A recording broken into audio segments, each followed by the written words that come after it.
There were two young siblings named Hansel and Gretel who lived with their parents in a small house in the forest.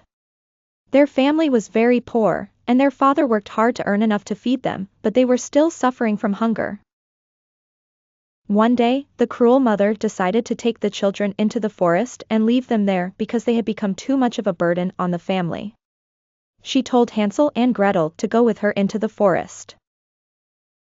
Hansel was clever and took pieces of bread, dropping them on the ground behind him to find his way back. After their mother left them in the forest, Hansel and Gretel wandered through the thick trees. As night fell, they felt tired and hungry, and they couldn't find their way back. At that moment, they discovered a small house made entirely of candy, cakes, and chocolate. The house shone under the moonlight.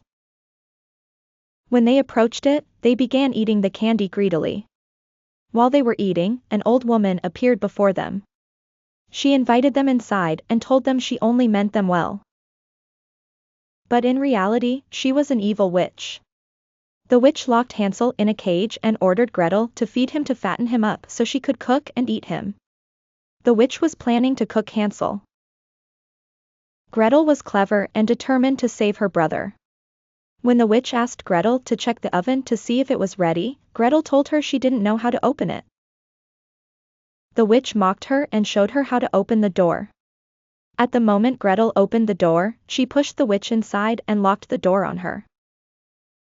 Hansel and Gretel escaped safely from the house and returned home, where they found that their father regretted his wife's cruel actions and decided to take better care of them. They lived happily ever after and no longer suffered from hunger.